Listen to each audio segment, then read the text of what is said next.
Class hope you all will be fine to learn new amazing science for grade 7। कल की class के अंदर हमने जो है वो फिजिकल और केमिकल मैटर्स और मैटर को हमने डिस्कस कर दिया, इनकी प्रॉपर्टीज़ को देखा था। आज हमने जैसे कल मैंने आपको बताया था फिजिकल प्रॉपर्टीज़ की एग्जाम्पल्स को हमने डिस्कस करनी है। That is hardness, that solubility, flammability. तो लेट वी स्टार्टेड।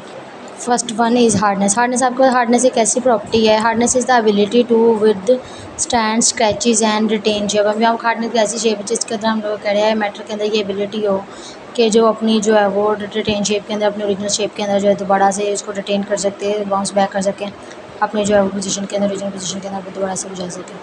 जैसे कि आपको पता है screwdrivers are made of steel iron because it is very hard, and the rod used in the building houses are made of iron, not copper, because the hardness of iron is more than the that of copper। यहाँ पे जैसे हम कहते हैं screw drivers हैं या आपके पास जो है वो बिल्डिंग के हाउस हम उसको जो है वो मिलकर बने होते हैं, स्टील आयरन से मिलकर बने, क्योंकि हम कहते हैं जो स्टील आयरन है वो आपके पास जो है वो बहुत ज़्यादा हार्ड होता है, ठीक है। और उसके साइड के ऊपर जो है स्क्रू ड्राइवर हम लोग के पीछे आपके पास जो है वो वुड का पीस लगा होता है।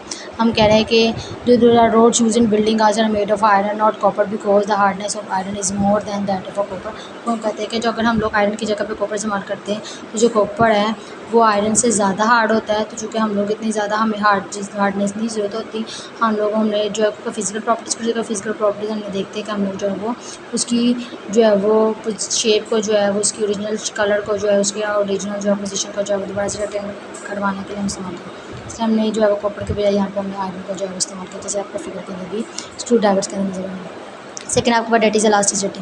Elasticity is the ability of a material to return to its original length और शेप आफ्टर स्ट्रेचिंग और बेंडिंग। यहाँ पर इलास्टिसिटी एक ऐसी एबिलिटी जिसे हम कहते हैं किसी भी मेटल को जब हम लोग स्ट्रेच कर रहे हैं उसको पोजीशन से दूर लेकर जा रहे हैं और उसको जो स्ट्रेचिंग उसके अंदर ला रहे हैं लेंथ को, उसको दोबारा से उसकी बाउंस बैक करवाने के लिए और दोबारा से उसको ओरिजिनल पोजीशन के अंदर लाने के लिए, आया वो किसी भी थ्रू हो गया, स्ट्रेचिंग के थ्रू गया या बेंडिंग के थ्रू गया, या उसको दोबारा से ओरिजिनल पोजीशन लाने के लिए हम लोग जो इलास्टिसिटी का ये इस्तेमाल करते हैं। When a rubber band is stretch it becomes long. जब हम जैसे कि लाइक जो रबर बैंड हम लोग जो है रबर बैंड जो मोनली हम लोग जो है वो इस्तेमाल करते हैं, जो रबर बैंड अगर जब उसको स्ट्रेच करते हैं हम देखते होंगे कि वो अपनी ओरिजिनल लेंथ से जो है थोड़ा सा क्या हो जाएगा, बड़ा हो जाएगा। When it is release it goes back to its original. इस तरह जब हम उसको रिलीज़ करेंगे, छोड़ेंगे, उसकी स्ट्रेचनेस जो हमने उसको स्ट्रेच पहले किया हुआ था उसकी जो है वो रिलीज़ करेंगे तो हम देखेंगे वो अपनी दोबारा ओरिजिनल शेप के अंदर चला जाएगा। तो दैट इज़ इलास्टिसिटी। ये क्यों हुआ है इलास्टिसिटी। इसी तरह अगर हमारे पास rubber is an elastic material, the wrist band on a pair of a surgical gloves, the coil spring of a wind up clock and an archer stretch bow. इस तरह हम कह रहे हैं कि आपके पास रबर बैंड है, वो भी प्लास्टिक रिस्ट बैंड है जो सर्जिकल ग्लव्स पर रखने से होती है। सारा आपके पास क्या है वो इलास्टिक मटीरियल का बना होता है, जिसका हम क्या करते हैं कि अपने हाथ की बनावट के हिसाब से या अपने जो है वो जो हिसाब से हम इसको एडजस्ट करते हैं। आफ्टर जब उसको हम रिमूव करते हैं दोबारा से अपने ओरिजिनल पोजीशन के अंदर जो है, जैसे कि आपको साइड फिगर के अंदर सर्जिकल ग्लव्स के अंदर सर्जिकल ग्लव जो है वो आपके पास एक स्टैंडर्ड साइज़ के अंदर आता है, जो कोई भी जो इसको वेयर कर सकता है। जब कोई भी इसको वेयर करता है उसकी इलास्टिसिटी की वजह से उसको जो है वो उसकी थिकनेस जो है वो उसके हाथ के अकॉर्डिंग जो है वो हो जाती है।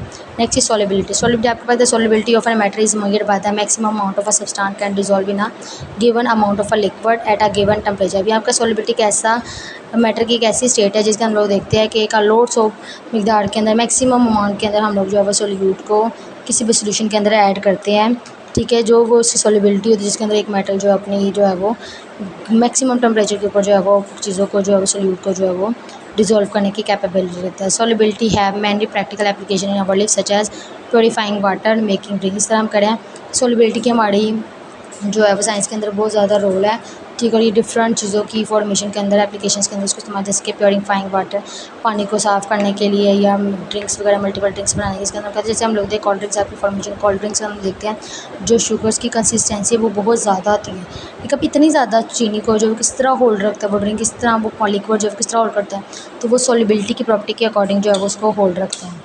नेक्स्ट इज़ फ्लेमेबिलिटी आपके पास क्या है। Flammability is the ability to of a chemical to burn और ओरिजिनेट काजिंग फायर और यहाँ पर फ्लेमेबिलिटी की ऐसी प्रॉपर्टी जिसका हम लोग कहते हैं केमिकली कोई भी मैटर जब बर्न करता है ऑक्सीडेशन के एयर की प्रेजेंस के अंदर, ऑक्सीजन की प्रेजेंस के अंदर, तो वो आपके पास क्या फ्लेमेबिलिटी है, कंबस्शन है। Common flammable material including liquified petroleum gas, CPG, paints, varnishes, gasoline and alcohols are flammable material. यहाँ पे कह रहे हैं वो चीज़ें कि जो इजीली फ्लेमेबल जो इजीली जो है वो बर्न हो जाती है वो आपके पास क्या है, आपके पास केमिकल प्रॉपर्टी, फिजिकल प्रॉपर्टी को होल्ड करते हैं, डेट इज़ फ्लेमेबिलिटी।